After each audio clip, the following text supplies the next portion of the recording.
After a packed school board meeting this morning, we finally know the fate of the Leah Chase School. Yeah, 3 hours plus that meeting lasted last night. A lot of testimony here, including from a civil rights pioneer here in our city. Standing room only meeting last night as the district did decide to keep the school open for at least the next 2 years. Want to get to Kyra Nouveau, who breaks down that decision, also how donations from the community helped in that decision, Kai. Hey Brandon, good morning. So yeah, last night's school board meeting was filled with the community just really pleading their case to the school board, letting them know the impact of the Leah Chase School, and that $2 million donation from a grandmother of a student here is really what pushed this story forward and allowed this school to stay open for 2 more academic years. But the school district did put some stipulations on the table that they just want to see that money and to make sure that that $2 million is real. So the school board is asking for at least $865,000 to be deposited into the school sustainability fund by next week. If that funding is not secured by then the school would close for the 2026 through 2027 school year. That's basically the school year starting this upcoming fall if they don't have that money. And if the promised and approved donations are not deposited by the 15th, that's what's going to happen.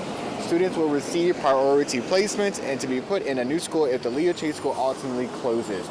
And also, Senator Royce Duplessis was present last night as he pushed with the community to keep these doors open. Here's a look at his message. And while I know every week, every month, every year, you all have to make difficult decisions on whether or not to keep a school open, whether or not to keep kids in schools where the services aren't there, I'm here tonight to urge you all to keep this school open.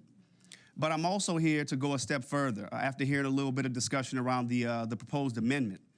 And school board member Marshall made the point that the expectations that we place on this school cannot be one where we're essentially setting it up to fail.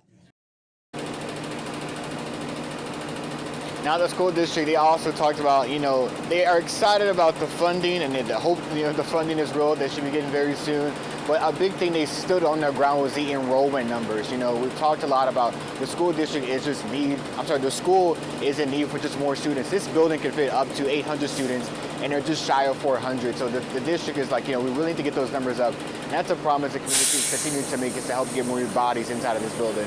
We'll share more on the community's push to help and how they're getting more students in our next half hour. But for now, reporting live from the Leah Chase School, I'm Kyra Nouveau, WWL Louisiana.